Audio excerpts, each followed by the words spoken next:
First of all hi everyone. So I'm very excited for this 2026 IPL. ఎందుకంటే after 1 year cricket ఫ్యాన్స్కి అందరికీ ఇది ఒక బ్యూటిఫుల్ టైం. ఒక complete 2 months IPL, different teams, different matches. Like normal T20 world cup వీటన్నిటికంటే IPL చాలా interesting ఉంటుంది. Some like it could be because of like scripting అది అంటారు కానీ బట్ కాదు. అంటే మిక్స్ ఆఫ్ ప్లేయర్స్ ఉంటారు కదా డిఫరెంట్ కంట్రీస్ నుండి. So it's very interesting. This year also is going to be very fun because చాలా టీమ్స్లో మంచి ప్లేయర్స్ ఉన్నారు. So most of the teams look balance. First match వచ్చేసరికి అందరికి తెలిసిందే RCB versus SRH match. And మనం ఈ వీడియోలో ఆ మ్యాచ్ గురించి డిస్కస్ చేయబోతున్నాం. ఫస్ట్ అందరికి తెలిసినట్టే ఆర్సీబీ అండ్ ఎస్ఆర్హెచ్ రెండు టీమ్స్లో కొంతమంది ప్లేయర్స్ మిస్ అవుతున్నారు. ఫస్ట్ ప్లేయర్ వచ్చేసరికి జేష్ హజల్వుడ్ ఫ్రమ్ ఆర్సీబీ. సో తను టీంతో జాయిన్ అయిన బెంగళూరులో he is not available for the first match. Maybe second match నుంచి ఉండొచ్చు, చెప్పలేం. సేమ్ విత్ యష్ దయాల్ కంప్లీట్గా ఈ ఇయర్ రూలో తను అవైలబుల్గా ఉండడు. కొన్ని పర్సనల్ రీజన్స్ తెలుసు కదా, సో తను అవైలబుల్గా ఉండట్లేదు. అండ్ ఎస్ఆర్హెచ్ నుండి చూస్తే ప్యాట్ కమిన్స్ తను టీంతో జాయిన్ అయ్యాడు. బట్ తను చెప్పాడు అనుకుంటా, లైక్ అఫీషియల్ కూడా అనౌన్స్మెంట్ వచ్చినట్టుంది, తను మిడ్ ఐపీఎల్ నుండే ఆడబోతున్నాడు ఎస్ఆర్హెచ్కి. So 3 key players from different teams. So వీళ్ళు మాత్రం మిస్ అవ్వబోతున్నారు. ఇంకా ప్లేయింగ్ 11 ఎలా ఉండబోతుందంటే ఆర్సీబీకి అయితే టాప్ 8 మోస్ట్లీ ఫిక్స్డ్. అంటే మీకు చూసుంటే ఇప్పుడు Virat Kohli and salt open చేస్తారు. నెక్స్ట్ వన్ డౌన్లో దేవదత్ పడికల్ ఆడతాడు, ఎందుకంటే లాస్ట్ తానే ఆడాడు మోస్ట్లీ. చెప్పలేము, బెతల్ని ఆడించవచ్చు అని చెప్పి కొందరు అంటున్నారు. But I think they will go with Devdutt Padikkal at one డౌన్లో. అండ్ నెక్స్ట్ రజత్ పటిదార్, 5లో టిమ్ డేవిడ్, 6లో జితేష్ శర్మ, 7లో రోమరియో షెపర్డ్ అండ్ 8లో కృణాల్ పాండ్యా. ఈ టాప్ 8 అయితే ఫిక్స్ ఆర్సీబీది. దాని తర్వాత 9 నుండి ఎవరు ఉంటారు అన్నది క్వశ్చన్ మార్క్. ఎందుకంటే ఇప్పుడు భువనేశ్వర్ కుమార్ ఆడతాడు, నెంబర్ 9 వేసుకుందాం. 10లో ఒకవేళ ఆడిస్తే జాకబ్ డెఫిన్ ఆడిస్తారు, న్యూజిలాండ్ బౌలర్ని. సో తను ఆడితే నెంబర్ 10 షాట్. ఇంకా నెంబర్ 11లో మిగిలింది ఎవరు, ఇంకొకరు ఫాస్ట్ బౌలర్ ఆడతారు. అయితే మంగేష్ యాదవ్ అని ఆడతాడు, లేదంటే రసిక్ దళం. కానీ నేను అనుకుంటున్నా they will go with Rasikh Salam, ఎందుకంటే తనకి కొంచెం ఎక్స్పీరియన్స్ ఉంది. మంగేష్ యాదవ్ ఐపీఎల్ ఇప్పటికి ఎప్పుడు ఆడలేదు కదా. So first match maybe they don't give him a chance. చూద్దాం. మోస్ట్లీ ఇదే probable playing 11. And impact player వచ్చేసరికి Suyash Sharma. And SRH side నుండి చూస్తే first 2 openers are fix. Abhishek Sharma, Travis Head. తర్వాత వన్ డౌన్లో ఇషాన్ కిషన్, తర్వాత హెన్రిక్ క్లాసెన్, తర్వాత ఎవరున్నారు నితీష్ కుమార్ రెడ్డి నెంబర్ 5లో.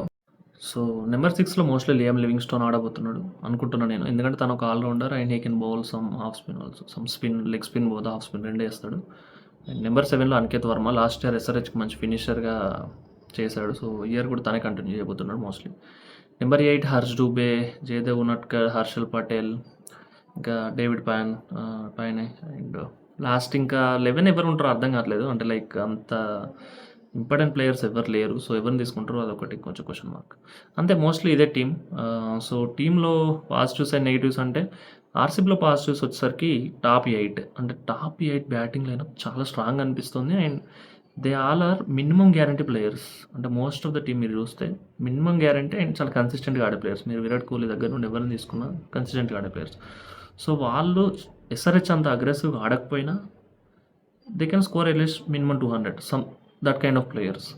సో అది వాళ్ళ పాజిటివ్. నెగిటివ్ వచ్చేసరికి వాళ్ళకి నెగిటివ్ అని చెప్పను కానీ హెజల్వుడ్ ఆప్షన్స్ అనేది చాలా ఇంపాక్ట్ అవ్వబోతుంది వాళ్ళకి. ఎందుకంటే అండ్ యష్ దయాల్ కూడా, వాళ్ళిద్దరు 2 కీ ఇంపార్టెంట్ ప్లేయర్స్ కదా. లాస్ట్ ఇయర్ వాళ్ళు కప్ గెలవడంలో వాళ్ళ రోల్ చాలా ఉంది. సో వాళ్ళిద్దరిని మిస్ చేసి వీళ్ళు ఇప్పుడు ఈసారి ఎలా ఈ మ్యాచ్ ఫేస్ చేస్తారన్నది చాలా ఇంపార్టెంట్ క్వశ్చన్. అండ్ ఇంకో పాజిటివ్ ఏంటంటే ఆర్సీబీకి Bhuvneshwar Kumar, he's going to be the difference for this match. ఎందుకు చెప్తున్నా అంటే మీకు బౌలర్ ఇంపార్టెంట్ ఉన్నప్పుడు మీకు చాలా స్కోర్స్ అనేది లైక్ స్కోర్స్ అంత లీక్ అవ్వకుండా ఆపేస్తారు. మీకు భువనేశ్వర్ గురించి తెలిసిందే, లైక్ ఈ start the match mostly. So power ప్లేలో అట్లీస్ట్ 2 overs వేస్తాడు. ఆ టైంలో ఒక ఎస్ఆర్హెచ్ బ్యాట్స్మెన్స్ని తను స్కోర్ చేయకుండా ఆపితే మాత్రం చాలా పాజిటివ్ అవుతుంది ఆర్సీబీకి. And we know how good bowler he is. So I'm expecting very good performance from him. ఇంకా తను కాకుండా ఆబ్వియస్లీ కృణాల్ పాండ్యా తెలిసిందే కదా, ఇస్త్రీ కొట్టే బౌలర్. సో తను కూడా ఒక మంచి గుడ్ పర్ఫార్మర్, మంచి స్పిన్ వేస్తాడు. అండ్ తనకి హెన్రీ క్లాసన్కి ఉండబోయే కంటెస్ట్కి నేను చాలా ఎక్సైటింగ్ ఉన్నాను. అది మ్యాటర్ ఆర్సీబీ నుండి. అండ్ ఎస్ఆర్హెచ్ సైడ్ నుండి చూస్తే బ్యాటింగ్ అయితే చాలా బాగుంది ఎస్ఆర్హెచ్ కూడా తెలిసిందే. అంటే క్లాసన్ కానీ, అభిషేక్ శర్మ కానీ, Travis head, very like fire power batting. వాళ్ళు ఇక్కడ లాస్ట్ ఇయర్ ఆర్సీబీతో జరిగిన మ్యాచ్లో ఆల్మోస్ట్ 280+ స్కోర్ చేసినట్టున్నారు, 287 or something, and RCB 260+ score చేసింది. సో అందుకే ప్రతి ఒక్కరి మ్యాచ్ కూడా చాలా ఎక్కువ రన్స్ స్కోర్ చేసే మ్యాచ్ అని చెప్పి ఎక్స్పెక్ట్ చేస్తారు, కానీ I don't think it will be run scoring match. ఎందుకంటే ఈ చిన్నస్వామి స్టేడియంలో లాస్ట్ 1 year నుండి మ్యాచెస్ ఏం జరగలేదు. సో 1 year తర్వాత డైరెక్ట్గా జరుగుతున్న మ్యాచ్ ఇది. ఎస్ఆర్హెచ్ బ్యాటింగ్ అయితే చాలా బాగుంది. ఒకటే నెగిటివ్ వాళ్ళకి ఏంటంటే బౌలింగ్ అంత స్ట్రాంగ్ అనిపించలేదు. అంటే ఒక ఎక్స్పీరియన్స్డ్ మంచి క్యాంపెయినర్ ఉన్నారని చెప్పి అనిపించలేదు. అంటే హర్షల్ పటేల్, ఉన్నత్ కడ్ వీళ్ళు ఉన్నారు, కానీ అంత ఒక భువనేశ్వర్ లాంటి నమ్మదగ్గ బౌలర్లు కాదు కదా. సో అదొకటి మిస్సింగ్ అనిపిస్తుంది ఎస్ఆర్హెచ్ నుండి. అంటే అంత అది తప్పితే ఇంకా మోస్ట్లీ బాగుంది. వాళ్ళ స్పిన్ కూడా జీషన్ అన్సర్ లాస్ట్ ఇయర్ కొంచెం బాగా పర్ఫార్మ్ చేశారు కొన్ని మ్యాచెస్లో. సో తను కూడా ఒకవేళ బాగా వేస్తే బాగానే ఉంటుంది వాళ్ళ స్పిన్ కూడా. అది రెండు టీమ్స్లో అయితే బ్యాటింగ్ చాలా బాగున్నాయి. రెండు టీమ్స్లో బ్యాటింగ్ అయితే చాలా బాగున్నాయి. బౌలింగ్ ఇంకా ఇద్దరికి ఆల్మోస్ట్ ఈక్వల్ అని చెప్పుకోవచ్చు. సో మరి ఎవరు గెలుస్తారని నన్ను అడిగితే మాత్రం నేను కొంచెం ఒక 1% నాకు ఆర్సీబీ కొంచెం బెటర్ అనిపించింది ఇన్ టర్మ్స్ ఆఫ్ కంపారిజన్లో. ఎందుకంటే కొంచెం వాళ్ళకి భువనేశ్వర్ లాంటి బౌలర్ అది ఉండడం వల్ల కొంచెం అడ్వాంటేజ్ అనిపించింది. అండ్ మంగేష్ యాదవ్ మంచి బౌలర్, లైక్ తను కూడా మంచి పర్ఫార్మెన్స్ చేస్తాడు, మంచి talented bowler. And they have very good allrounders also who can bowl and bat. అది ఒకటి కొంచెం అడ్వాంటేజ్ అనిపించింది ఆర్సీబీకి, అంతే. అంతకు మించి పెద్దగా చెప్పడానికి ఏం లేదు. So I'm very excited for this match guys.